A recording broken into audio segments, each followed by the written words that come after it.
जय हिंद स्टूडेंट, स्वागत है आपका एक और नए और इन्फॉर्मेटिव वीडियो में। आज इस वीडियो में हम हड़प्पा सभ्यता के बारे में पढ़ेंगे, जो कि है 12th क्लास का हिस्ट्री का फर्स्ट चैप्टर। यानी कि जब आप बुक खोलेंगे तो इसमें आपका चैप्टर का नाम दिया गया है ईंट, मनके तथा अस्थियां, यानी इसी को हड़प्पा सभ्यता कहते हैं। तो आइए स्टार्ट करते हैं इस चैप्टर को। और इस बुक में जो भी इस चैप्टर से रिलेटेड इंपॉर्टेंट चीज़ें दी गई है उसके बारे में हम डिस्कस करेंगे और कोशिश करेंगे कि बहुत अच्छे से आपको ये सब चैप्टर समझ में आ जाए। तो चलिए स्टार्ट करते हैं। तो सबसे पहले प्रश्न ये उठता है कि जिस चीज़ के बारे में हम पढ़ने जा रहे हैं, यानी कि हम हड़प्पा सभ्यता के बारे में पढ़ने जा रहे हैं, और ये जो सभ्यता थी ये आज से हजारों साल पहले थी। तो प्रश्न ये उठता है कि कोई सभ्यता या कोई समाज जो आज से हजारों साल पहले जिसका उदय हुआ था और हजारों साल पहले अंत हो गया, तो हमें उसके बारे में, यानी इतने समय बाद, इतने सालों बाद हमें इसके बारे में जानकारी कैसे मिलती है। तो सबसे पहले प्रश्न यही उठता है कि सभ्यता के बारे में हमें कैसे पता चला।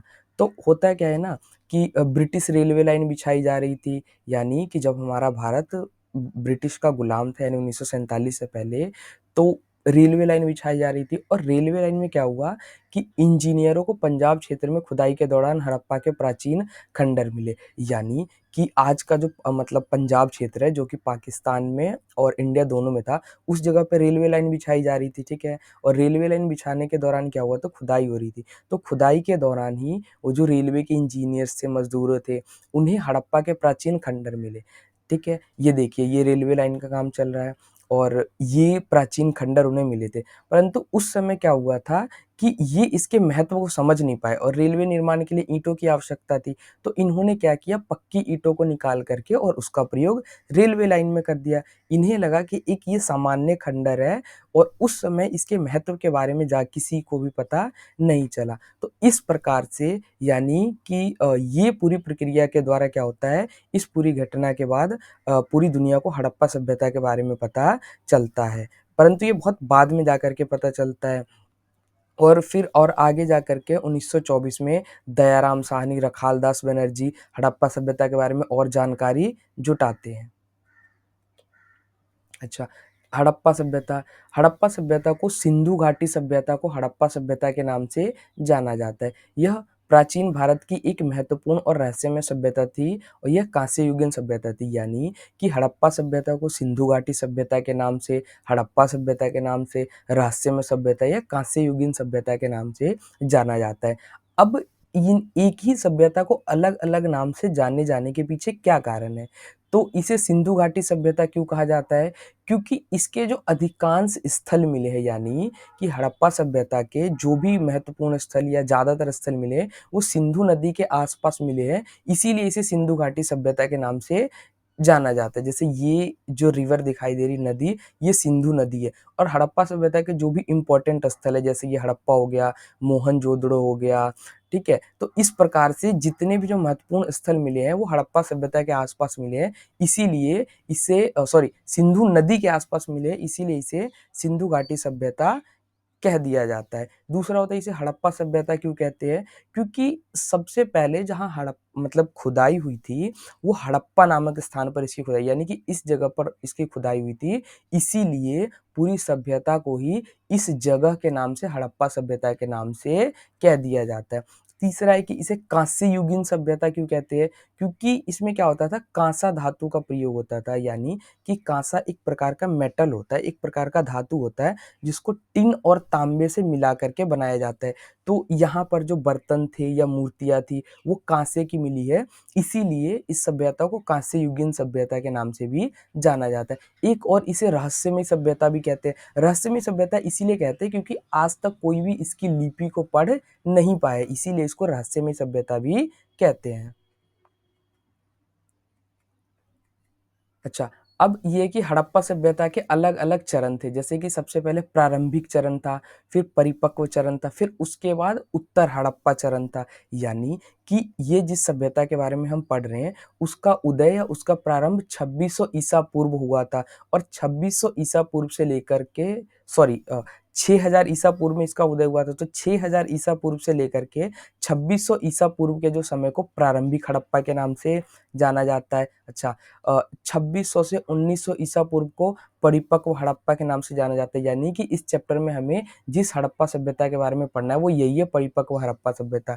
यानी कि परिपक्व कहने का मतलब है कि ये वो समय था जिस समय हड़प्पा सभ्यता एकदम अपने पीक पर था, अपने विकास की अवस्था की एकदम सर्वोच्चतम चरण पर था। यहाँ पर शहरीकरण पाया जाता है, व्यापार बहुत फल फूल रहा था, कृषि बहुत बड़े पैमाने पर की जा रही थी। यानी हड़प्पा सभ्यता की जो भी महत्वपूर्ण विशेषताएं हैं वो इसी काल में हमें देखने को मिलती है, परिपक्व हड़प्पा में। और इस चैप्टर में मेनली हमें इसी काल के बारे में पढ़ना है। फिर लास्ट जो इसका चरण आता है वो है उत्तर हड़प्पा, यानी कि ये शुरू होता है 1900 से 1300 ईसा पूर्व, और इसे पतन का चरण मानते। क्यों? क्योंकि 1900 ईसा पूर्व के बाद से हड़प्पा सभ्यता का पतन होना आरंभ हो जाता है।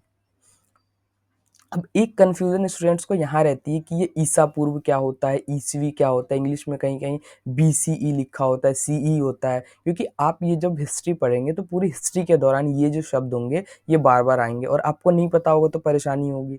तो चलिए आइए इसको समझ लेते हैं ताकि हमेशा के लिए ये जो कन्फ्यूजन होती है ये दूर हो जाए। तो सबसे पहले बात करते हैं कि ईसा पूर्व क्या होता है, जिसे इंग्लिश में BCE कहते हैं। तो ईसा पूर्व को इंग्लिश के शॉर्ट फॉर्म में BCE यानी कि इसको बिफोर क्राइस्ट या बिफोर कॉमन एरा के नाम से जाना जाता है। और इसके बाद एक होता है ईसवी यानी कि CE। ईसवी को इंग्लिश में CE कहते हैं यानी कि कॉमन एरा कहते हैं, ठीक है। तो एक चीज आप हमेशा ध्यान रखना कि ईसा पूर्व को इंग्लिश में ही BCE कहते हैं और इसी का जो फुल फॉर्म है वो बिफोर क्राइस्ट या बिफोर कॉमन एरा है। और ईसवी को इंग्लिश में CE कहते हैं जिसका जो फुल फॉर्म होता है वो है कॉमन एरा। यानी कि अब ये होते क्या है, तो BCE या ईसा पूर्व का मतलब होता है ईसा मसीह के जन्म से पहले। यानी कि कोई भी ऐसी घटना जो ईसा मसीह के जन्म से पहले घटी है और उसके बारे में जब हम स्टडी करते हैं या कहीं पे लिखा हुआ होता है तो वो ईसा पूर्व लिखा होता है। यानी कि आज से आपको कहीं भी ईसा पूर्व लिखा हुआ दिख जाए तो आप समझ जाइएगा कि वो घटना ईसा मसीह के जन्म से पहले घटित हुई है। अच्छा, ईसवी क्या है? तो ईसवी का मतलब है कि वो घटना ईसा मसीह के जन्म के बाद घटी है। बस इतना ही एक छोटा सा डिफरेंस है कि जहां कहीं भी ईसा पूर्व दिख जाए यानी ईसा मसीह के जन्म से पहले वो घटना हुई है, और जहां कहीं भी ईसवी दिख जाए तो वो घटना ईसा मसीह के जन्म के बाद घटी है। और इस चैप्टर में हम जिस सभ्यता के बारे में पढ़ने वाले हड़प्पा सभ्यता, वो ईसा पूर्व यानी कि वो ईसा मसीह के जन्म से पहले की घटना है। अब जो नेक्स्ट टॉपिक है वो है निर्वाह के तरीके। यानी कि जो हड़प्पा सभ्यता के लोग थे, इतनी बड़ी सभ्यता थी, तो वो अपने निर्वाह के लिए यानी कि जीवन चलाने के लिए किन किन तरीकों का प्रयोग करते थे, वो किस प्रकार से अपने जीवन का निर्वाह करते थे। तो अगर भोजन की बात की जाए उनके, तो वो शाकाहारी होते थे और मांसाहारी, यानी कि दोनों ही प्रकार के भोजन का प्रयोग वो लोग करते थे। तो शाकाहारी में क्या था, जैसे कि पेड़ पौधे से प्राप्त उत्पाद का प्रयोग अपने भोजन के रूप में करते थे। जो भी पेड़ पौधे होते थे, जैसे फसल को उगाना, हड़प्पा सभ्यता में फसल को उगाया जाता था। इसके अलावा जो भी जंगली पौधे होते थे उनसे जो उत्पाद प्राप्त होता था उसका प्रयोग वो लोग भोजन के रूप में करते थे। अच्छा, इसके अलावा अनाज के दाने, गेहूं, दाल, सफेद चना, बाजरे के दाने, ये सारी क्या है, साक्ष्य के रूप में हमें हड़प्पा सभ्यता से मिले हैं। तो इतिहासकार ऐसा अनुमान लगाते हैं कि वे जो हड़प्पा सभ्यता के लोग थे वे इन सभी चीजों का, यानी कि वो चाहे अनाज के दाने, गेहूं, दाल, सफेद चना, बाजरा हो गया, इन सब का प्रयोग वो लोग अपने भोजन में करते थे। अब मांसाहारी में वो किन किन चीजों का प्रयोग करते थे, तो जैसे मछली हो गया, भेड़, बकरी, सुअर, भैंस आदि की हड्डियां हड़प्पा सभ्यता से बहुत बड़े पैमाने पर प्राप्त हुई है। तो यहाँ भी इतिहासकारों का ऐसा अनुमान है कि वो हड़प्पा सभ्यता के जो लोग थे वो इन पशुओं का मांस का सेवन करते थे। इसमें से कुछ पशु ऐसे थे जिनका वो लोग मतलब पशुओं को पालते थे, जबकि कुछ जंगली जानवर होते थे तो उनका शिकार करके वे अपने भोजन प्राप्त करते थे।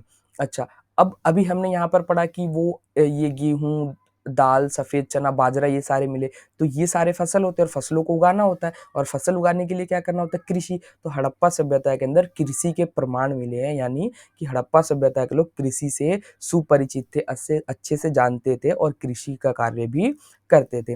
तो खेत जोतने के लिए बैलों का प्रयोग किया जाता था, क्योंकि जो खेतों की जुताई करने के लिए उस समय कोई बहुत मशीन नहीं होती थी, टेक्नोलॉजी नहीं होती थी, तो उस समय खेत जोतने के लिए किस चीज का प्रयोग किया जाता था, खेत जोतने के लिए हल और बैलों का प्रयोग किया जाता था। अच्छा, ये हमें कैसे पता चलता है, तो जुते हुए खेत के साक्ष्य कालीबंगा से प्राप्त हुए। ये बहुत ही इंपॉर्टेंट है, मोस्ट इंपॉर्टेंट है, क्योंकि आपके एग्जाम में MCQ में भी पूछा जाएगा कि जुते हुए खेत के साक्ष्य कहाँ से प्राप्त हुए हैं, तो राजस्थान के कालीबंगा से।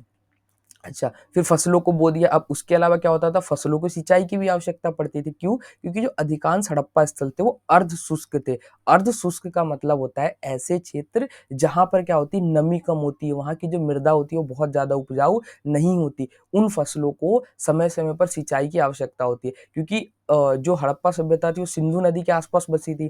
तो नदी के आस-पास वाले जो इलाके वो तो उर्वर थे, वहाँ पर सिंचाई की ज़्यादा आवश्यकता नहीं थी। लेकिन जो उससे दूर, नदी से दूर जो भी क्षेत्र होते थे, जो भी स्थल थे, वहाँ पर क्या करनी पड़ती थी, सिंचाई की आवश्यकता पड़ती थी। तो अब इसके उदाहरण अफ़गानिस्तान में एक जगह सोतुर्ग हुई, वहाँ से हमें क्या मिले, हड़प्पा स्थल के कुछ नहर मिले, यानी कि ऐसा अनुमान लगाया जाता है कि अफ़गानिस्तान मतलब सोतुर्ग हुई नामक जो जगह थी अफ़गानिस्तान में, वहाँ पर नहरों से क्या किया जाता था, फसलों की सिंचाई की जाती थी। अच्छा, इसके अतिरिक्त तो कुओं और जलाशयों का भी प्रयोग किया जाता था हड़प्पा सभ्यता में। जो अलग-अलग स्थान थे, वहाँ पर कहीं पर कुओं का प्रयोग किया जाता था, कहीं पर जलाशय का प्रयोग किया जाता था। लेकिन हड़प्पा सभ्यता में जो सिंचाई मतलब फसल होते थे, उन फसलों की सिंचाई की जाती थी। इसके बाद फसल की कटाई। अब आपने फसल को बो दिया, उसकी सिंचाई कर दी, बड़े हो गए, उसकी कटाई भी की जाएगी। तो फसल की कटाई करने के लिए धातु के उपकरणों का प्रयोग करते थे, यानी कि वो अलग-अलग प्रकार के जैसे धातु, जैसे हंसिए हो गए, तो वो धातु से बना करके इन सब का प्रयोग वो लोग फसलों को काटने में, यानी कि फसल कटाई में इसका प्रयोग करते थे। तो ये क्या है, ये पूरी की पूरी हड़प्पा सभ्यता की कृषि के बारे में है। ठीक है, तो आपके एग्जाम में आता भी है कि हड़प्पा सभ्यता की कृषि प्रणाली के बारे में बताइए। अब नेक्स्ट है कि हड़प्पा सभ्यता की नगर नियोजन प्रणाली, यानी कि हड़प्पा सभ्यता की जो सबसे महत्वपूर्ण विशेषता है, जो इसका सबसे इम्पोर्टेंट फीचर है, वो है इसकी नगर नियोजन प्रणाली। यानी कि आज से इतने समय पहले भी इस प्रकार की नगर नियोजन, यानी कि जो टाउन प्लानिंग होती है, वो पाई जा सकती है, कि लोगों को विश्वास नहीं था। क्यों? क्योंकि हड़प्पा सभ्यता के अंदर क्या था कि जो भी नगर होते थे वो दो भागों में विभाजित होते थे। एक दुर्ग होता था और दूसरा निचला शहर होता था। यानी कि ये दुर्ग और निचला शहर क्या है कि कोई भी शहर हो गया ना, उसको दो हिस्सों में डिवाइड कर दिया जाता था। एक हिस्सा दुर्ग कहलाता था और दूसरा हिस्सा निचला शहर कहलाता था। तो अब इनकी विशेषता देखते हैं कि दुर्ग और निचला शहर की क्या विशेषता थी, दोनों किस प्रकार से एक ही शहर के हिस्से होते हुए भी दोनों में भिन्नता पाई जाती थी, दोनों अलग-अलग होते थे। तो दुर्ग होते थे कच्ची ईंटों के चबूतरे पर बनाया जाता था, यानी कि दुर्ग पर कोई भी घर या स्ट्रक्चर बनाने से पहले पूरे के पूरे दुर्ग को क्या किया गया था, कच्चे ईंटों के चबूतरे से बनाया जाता था। उसके बाद क्या होता था, दुर्ग को दीवारों से घेरा जाता था। दुर्ग जो होता था उसको चारों ओर से दीवारों से घेरा जाता था, ताकि निचले शहर के लोग या बाहर से कोई भी उसके अंदर आ ना सके, कोई आक्रमण ना कर सके, कोई हमला ना कर सके। अच्छा, ये जो दुर्ग होते थे इसमें अमीर वर्ग और शासक वर्ग का आवास होता था, यानी कि उस समाज के जो भी धनाढ़ लोग होते थे, जो शासक वर्ग अमीर होते थे, जो बड़े-बड़े लोग होते थे, वो इस दुर्ग में रहते थे। अच्छा, ये आकार में बड़ा होता था, सॉरी यहाँ मिस्टेक हो गया, ये आकार में बड़ा नहीं होता था, बल्कि ये जो दुर्ग होता था ये आकार में छोटा होता था। क्यों? क्योंकि अमीर वर्ग, शासक वर्ग, इनकी संख्या हड़प्पा सभ्यता में जो सामान्य लोग थे इनके मुकाबले कम थी, इसीलिए जो दुर्ग का आकार होता था वो छोटा होता था। अब निचले शहर की क्या विशेषता थी, तो जिस प्रकार से दुर्ग को चारों ओर से घेरा जाता था, उसी प्रकार से निचले शहर को भी क्या किया जाता था, चारों ओर से घेरा जाता था। लेकिन निचले शहर पे किसी भी प्रकार के कोई चबूतरा नहीं बनाया होता था, ये साधारण ऐसे ही जमीन पर यहाँ पे जो घर होते थे वो बनाए जाते थे। ये सामान्य लोगों के आवास थे, यानी कि अमीर वर्ग और शासक वर्ग के अलावा जितने भी जो आम लोग होते थे, जो सामान्य जनता होती थी, वो निचले शहर में अपने घर बना करके रहती थी। आकार में छोटा होता, आकार में छोटा नहीं होता था, निचला शहर आकार में बड़ा होता था। यानी ये ध्यान रखना है कि दुर्ग आकार में छोटा होता था और निचला शहर आकार में बड़ा होता था। क्यों? क्योंकि सामान्य लोगों की संख्या ज्यादा होती है और जो अमीर वर्ग और शासक वर्ग होते हैं इनकी संख्या कम होती है। तो ये दुर्ग और निचले शहर की विशेषता है। जैसे कि आपको यहाँ ये इमेज दिखाई दे रही है, तो इसमें ये जो कुछ हिस्से दिखाई दे रही है ऊपर की ओर है, यानी कि थोड़ी ऊंचाई पर है, यही दुर्ग था। और बाकी जो ये सामान्य नीचे की ओर दिखाई दे रही है, ये निचला शहर था।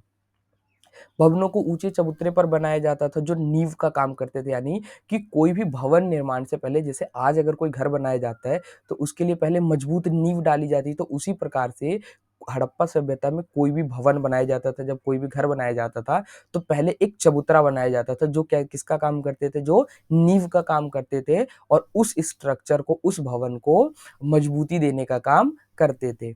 पक्की ईंटों का प्रयोग किया जाता था, ये इसकी सबसे महत्वपूर्ण विशेषता है कि हड़प्पा सभ्यता में जितनी भी ईंटें पाई गई है उन सभी में क्या किया जाता है, पक्की ईंटों का प्रयोग किया जाता है। अब आप ये कहेंगे कि सर अभी तो आपने बताया कि जो चबूतरे होते थे इसको कच्ची ईंटों से बनाया जाता था। जी हाँ, चबूतरों को कच्ची ईंटों से बनाया जाता था। क्यों? क्योंकि वो नीचे रहते थे। लेकिन इसके अलावा जो भी स्ट्रक्चर मिले हैं, जो भी घर मिले हैं, उन सभी में क्या किया जाता था? पक्की ईंटों का प्रयोग किया जाता था। ठीक है? और ये जो ईंटें होती थी इनको कैसे मतलब पक्की बनाया जाता था? तो जैसे या तो इनको धूप में सुखा दिया जाता था या तो भट्ठी में पकाया जाता था। इन दोनों ही प्रकार से पक्की ईंटों को बनाया जाता था और ईंटों का अनुपात निश्चित था। निश्चित का मतलब हो गया कि आप पूरे हड़प्पा सभ्यता में कहीं भी चले जाइए, आपको जो ईंटें मिलेगी उनका जो साइज़ है वो सेम है, अनुपात सेम है। यानी कि पूरी हड़प्पा सभ्यता में जो भी ईंटें पाई गई उनका साइज़ क्या है? बिल्कुल एक बराबर है। उनकी लंबाई, चौड़ाई, ऊँचाई सारी एक जैसी है। अब नेक्स्ट टॉपिक है जल निकास प्रणाली। जल निकास प्रणाली का मतलब होता है ड्रेनेज सिस्टम, यानी कि जो नालियाँ होती थी वो किस प्रकार की होती थी। तो हड़प्पा सभ्यता में जो जल निकास प्रणाली थी ये नियोजित थी, सुविकसित थी, यानी कि वेल प्लान्ड तरीके से मतलब कि ये थी। सड़क तथा नालियों को ग्रिड पद्धति में बनाया गया था जो एक दूसरे को समकोण पर काटती। अब ये ग्रिड पद्धति क्या होता है? तो ये इमेज आपको यहाँ दिखाई दे रही होगी। तो मान लेते हैं कि ये इस तरीके से सीधी जा रही है, वो एक गली है, दूसरी ये जा रही एक गली है, तीसरी एक गली, फिर इसके अलावा ये इस तरीके से गली आ रही, इस तरीके से गली आ रही, फिर ये ऊपर से नीचे की तरफ आ रही है। यानी कि इसी को हम लोग ग्रिड पत्ती कहते हैं। ग्रिड पत्ती का मतलब होता है कि जो एक दूसरे को काटती है समकोण पर। जैसे ये जा रही है, फिर यहाँ से आ रही है, तो ये एक यहाँ चौक टाइप का बन रहा है। इसी को हम लोग क्या बोलते हैं? समकोण सॉरी हाँ, समकोण पर एक दूसरे को काटती। यानी कि हमें हड़प्पा सभ्यता की जल निकास प्रणाली के लिए पहले उसकी गलियों को समझना होगा।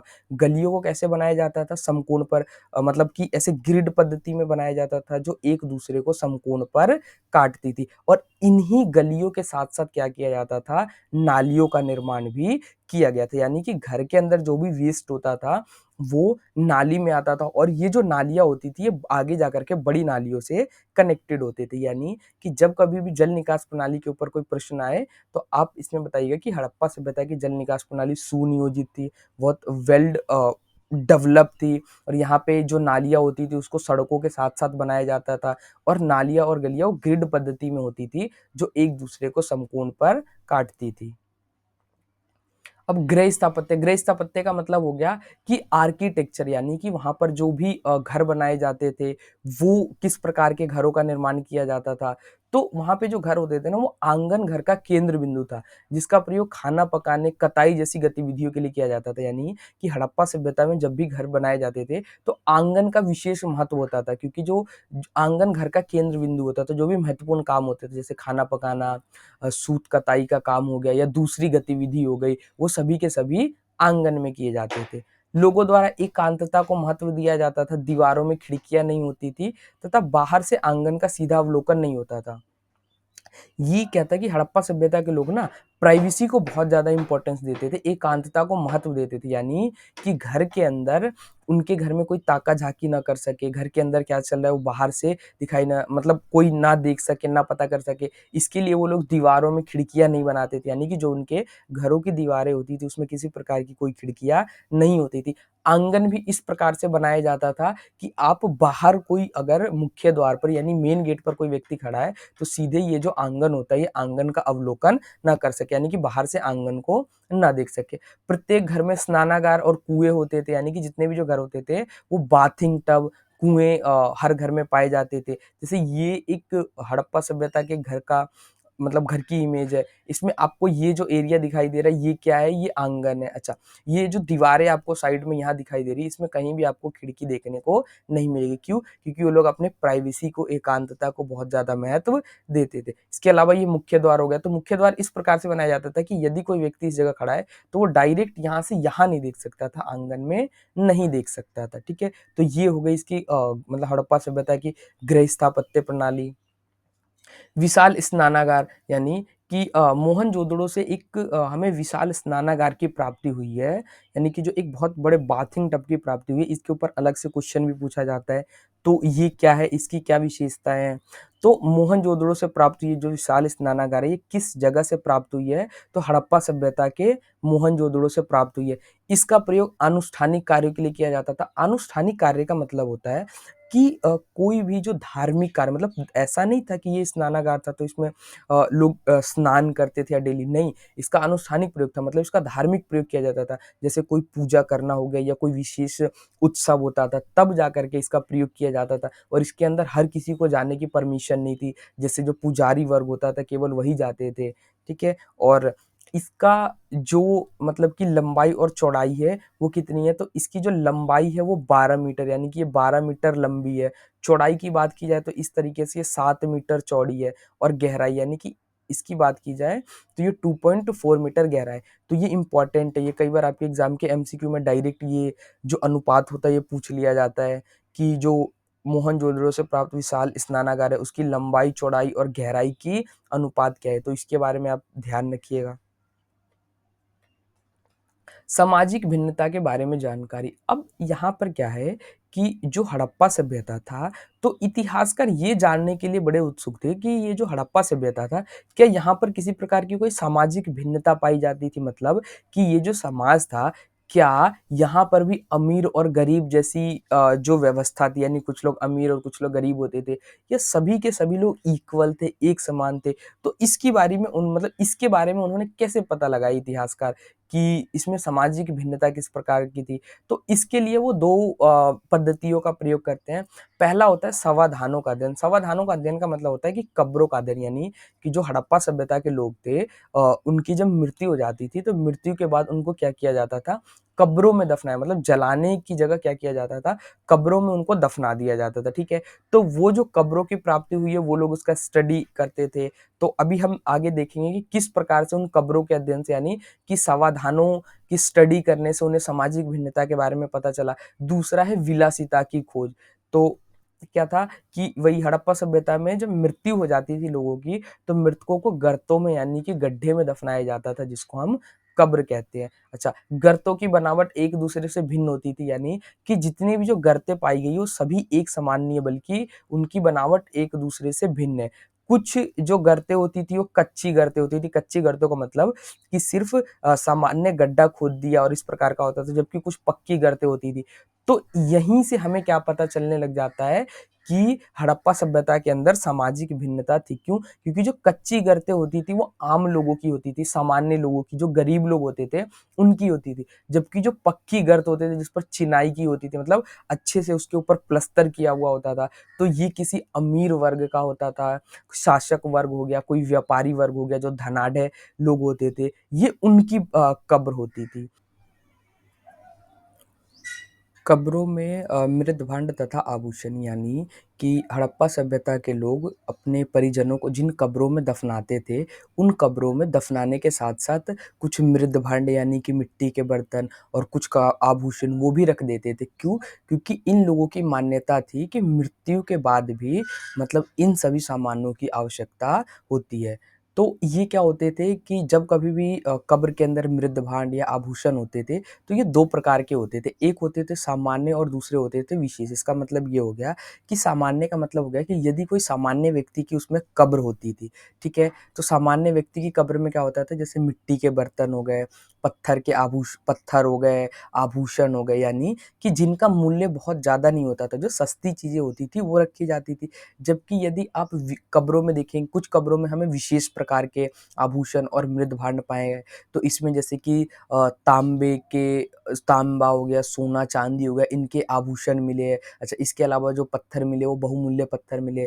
तो यहाँ से हमें ये पता चलता है कि इन कब्रों को अध्ययन करने से, कि जो कुछ कब्र होते थे वो सामान्य प्रकार के, यानी कि सामान्य लोगों के होते थे, जो कच्ची होती थी, जिसमें मिट्टी के बर्तन होते थे, सामान्य पत्थर होते थे, सामान्य आभूषण होते थे। जबकि कुछ जो कब्रें होती थी, जो कि किसी विशेष वर्ग के लोगों की होती थी, अमीर वर्ग के लोगों की होती थी, वो पक्की गर्तों की होती थी, चिनाई की होती थी, उसपे प्रॉपर प्लास्टर किया हुआ था, तो वहाँ में हमें विशेष प्रकार के सामान मिलते हैं, जैसे कि सोने और चांदी, तांबे, इनके आभूषण, बहुमूल्य पत्थर। तो इनसे क्या पता चलता है? इससे ये पता चलता है कि हड़प्पा सभ्यता के अंदर क्या थी? सामाजिक भिन्नता थी, यानी कि अमीर और गरीब 2 प्रकार के वर्ग थे।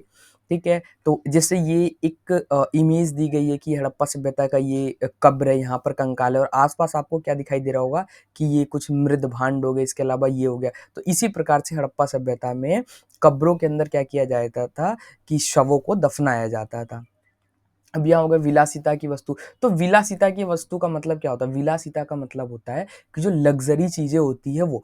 तो रोज़मर्रा के उपयोग की वस्तुएँ जैसे मिट्टी के बर्तन, सामान्य पत्थर, सामान्य रूप से पूरे सभ्यता में हर जगह पाएगी, मतलब कि जो रोज़मर्रा की डे टू डे लाइफ़ की जो भी चीज़ें होती थी, जैसे मिट्टी के बर्तन हो गए, सामान्य पत्थर हो गए, तो ये हड़प्पा सभ्यता में हर जगह पाई गई सामान्य रूप से। क्यों? क्योंकि हर कोई व्यक्ति इनका क्या करता था? प्रयोग करता था। लेकिन कुछ वस्तुएँ जो बहुत ही महँगी थी, बहुत ही दुर्लभ थी, आसानी से उपलब्ध नहीं थी, स्थानीय स्तर पर अनुपलब्ध थी, यानी उनको क्या किया जाता था? बाहर से मँगाया जाता था।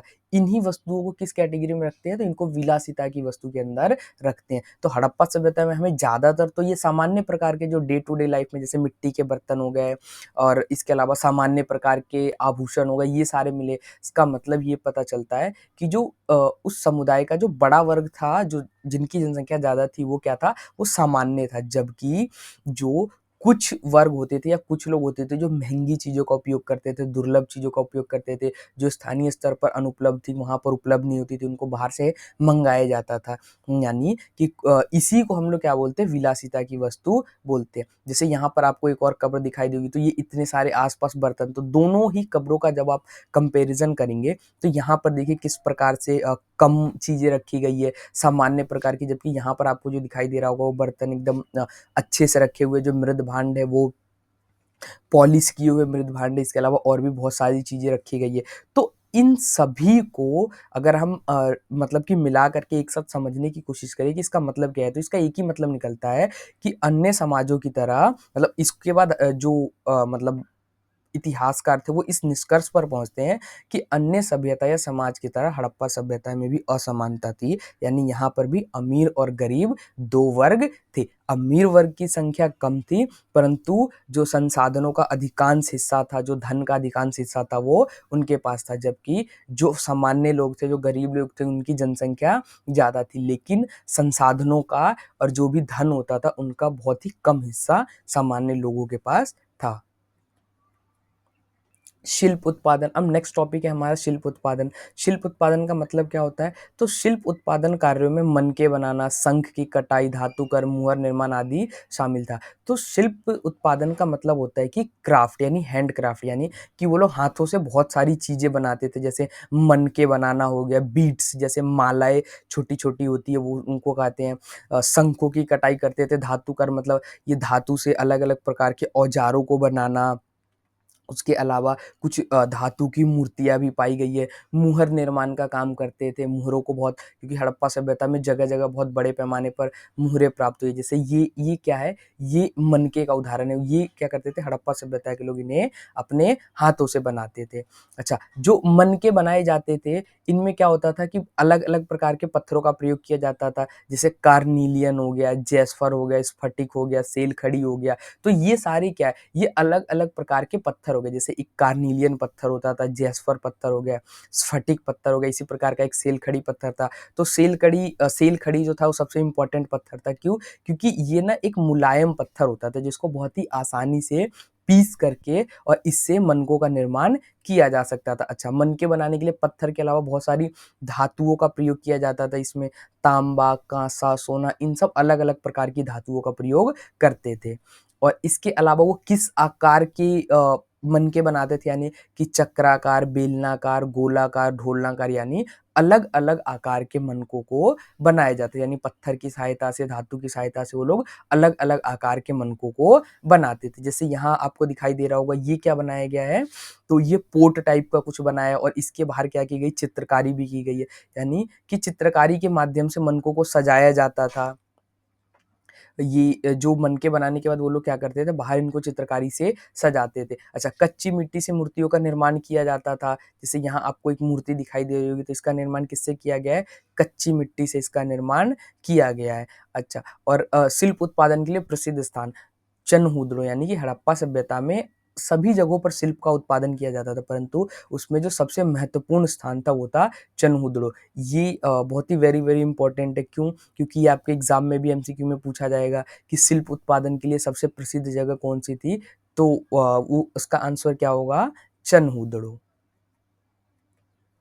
अब नेक्स्ट टॉपिक है हड़प्पा सभ्यता की लिपि, यानी कि हम जिस सभ्यता के बारे में पढ़ रहे हैं जो कि आज से हजारों साल पहले थी, उन लोगों को लिपि का ज्ञान था। लिपि का ज्ञान का अर्थ है कि वो लोग अपने व्यापार में अ, मतलब कि उसका रिकॉर्ड रखते थे, जो भी चीज़ें होती थी उसको लिख करके रखते थे, उन लोगों को लिपि का ज्ञान था।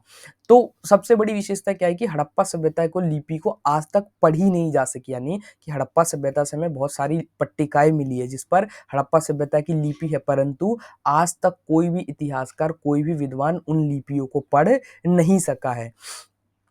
यही कारण है कि हड़प्पा सभ्यता को क्या कहते हैं? एक रहस्यमयी सभ्यता कहते हैं। क्यों? क्योंकि उसकी लिपि को आज तक पढ़ा नहीं, मतलब वो जो उसकी लिपि है वो रहस्य बनी हुई है, आज तक पढ़ा नहीं जा सका है। चिन्हों की संख्या लगभग 375 से 400 के बीच है, यानी वहाँ पर जो चिन्ह पाए गए हैं, उनकी लिपि कैसी थी? चित्रात्मक लिपि होती थी, यानी कि चित्रों के माध्यम से चीज़ों को बताया जाता था, जिसकी संख्या कितनी मिली है? 375 से 400 के बीच में मिली है। अच्छा, तांबे के औजार, मृद भांड, मिट्टी की पट्टिका आदि पर। अच्छा, ये लिपि हमें कहाँ-कहाँ से मिली? तो जैसे तांबे का कोई औजार हो गया, बर्तन हो गया, मृद भांड हो गए, मिट्टी के कोई बर्तन हो गए, इसके अलावा पट्टिकाएँ हो गई, इन सभी के ऊपर हड़प्पा सभ्यता की लिपि के चिन्ह मिले हैं। जैसे ये हो गई, ये अलग-अलग पट्टिकाएँ हैं, इन पट्टिकाओं के ऊपर ये क्या दिखाया गया है? ये हड़प्पा सभ्यता की लिपि दिखाई गई है। कुछ ये मुहरें हो गई, इन मुहरों के ऊपर ये जो छोटी-छोटी दिखाई गई ये क्या है? ये लिपि है हड़प्पा सभ्यता की। ये एक मुहर है और उसके ऊपर ये हड़प्पा सभ्यता की लिपि स्क्रिप्टेड की गई, यानी कि हमें हड़प्पा सभ्यता से बहुत सारी लिपि के साक्ष्य तो मिले हैं, परंतु आज तक इनको कोई भी पढ़ नहीं पाए, कोई भी विद्वान इनके मतलब को, यानी कि इनका अर्थ नहीं बता पाया है। अब इस चैप्टर का जो सबसे लास्ट टॉपिक है वो है सभ्यता का पतन, यानी कि हम जिस सभ्यता के बारे में पढ़ रहे हैं, हमने पढ़ा कि हड़प्पा सभ्यता का पतन, सॉरी, जो उदय था आज से हजारों साल पहले हुआ। इसके बाद ये सभ्यता फली फूली, इतनी विकसित हुई, इतनी बड़ी सभ्यता बनी। तो क्या कारण था कि इतनी बड़ी सभ्यता का पतन हो जाता है? तो उन्हीं कारणों को देखते हैं। तो सबसे पहला कारण कहा जाता है जलवायु परिवर्तन, यानी कि कुछ देखिए, हड़प्पा सभ्यता के बारे में किसी को भी पूरी तरीके से जानकारी नहीं है। जो विद्वान होते हैं उन्होंने अपनी अलग-अलग थ्योरी दी है, उन्होंने अनुमान लगाए। तो कुछ विद्वान अनुमान लगाते हैं कि हड़प्पा सभ्यता का पतन जलवायु परिवर्तन के कारण हुआ था, यानी कि जो हड़प्पा सभ्यता में बहुत बड़े पैमाने पर क्लाइमेट चेंज हुआ था, जलवायु परिवर्तन हुआ था और वहाँ के लोग जो थे वो इस परिवर्तित जलवायु को, यानी कि जलवायु में जो परिवर्तन आया था वो उसको मतलब सहन नहीं कर सके और पूरी की पूरी सभ्यता जो थी वो पतन की ओर चली गई, यानी कि जलवायु परिवर्तन के कारण सभ्यता का पतन हो गया। जबकि कुछ लोग कहते हैं कि भई हड़प्पा सभ्यता में वनों की अत्यधिक कटाई की गई थी, यानी कि वहाँ पर ईंटों को पकाने के लिए भट्ठी का प्रयोग किया जाता था। तो उस भट्ठी के प्रयोग में वो लोग वनों की बहुत ज़्यादा कटाई कर दी। वनों की कटाई करने से क्या हुआ? पर्यावरण असंतुलित हो गया, जो कि हड़प्पा सभ्यता के पतन का एक महत्वपूर्ण कारण बना। अच्छा, इसके अलावा था नदी का सूख जाना या नदी का मार्ग बदल जाना, यानी कि कुछ लोगों का कहना था कि जो वो सिंधु नदी थी, तो वो मुख्य नदी थी हड़प्पा सभ्यता की, तो उसका आने वाले समय में क्या हो गया था? मार्ग बदल गया था, यानी कि वो जो नदी थी वो कहीं और से बहने लग गई या वो नदी सूख गई, जिसके कारण क्या हुआ था कि हड़प्पा सभ्यता में सूखा आ गया और लोग सही से कृषि नहीं कर सकते थे, तो इस प्रकार से क्या हुआ? पूरी की पूरी सभ्यता का पतन हो गया। अच्छा, कुछ लोग, जबकि इसके उलट कुछ लोग बाढ़ को हड़प्पा सभ्यता के पतन का प्रमुख कारण मानते हैं। उनका कहना था कि ये जो सिंधु नदी थी इसका मार्ग परिवर्तित हो गया और मार्ग परिवर्तित होने के कारण पूरी की पूरी सभ्यता में क्या हो गई? बाढ़ आ गई, जिसके कारण हड़प्पा सभ्यता का पतन हो गया। तो ये हड़प्पा सभ्यता के पतन के बारे में अलग-अलग विद्वानों ने अपनी अलग-अलग राय दी है, अलग-अलग व्याख्या दी है, परंतु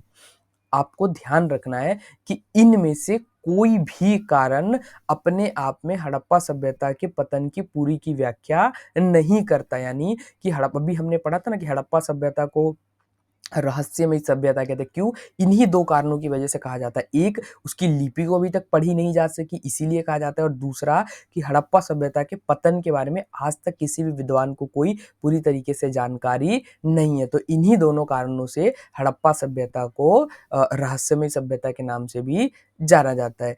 तो यहाँ पर हमारा ये चैप्टर एंड होता है। आई होप आपको ये क्लास अच्छी लगी होगी, और इस क्लास से रिलेटेड अगर आपका कोई डाउट हो या आपका कोई सजेशन हो, सुझाव हो, तो कमेंट में बता सकते हैं। तब तक के लिए आप अपनी स्टडी कीजिए, फिर मिलते हैं किसी एक नए और इन्फॉर्मेटिव वीडियो में। तब तक के लिए जय हिंद, जय भारत।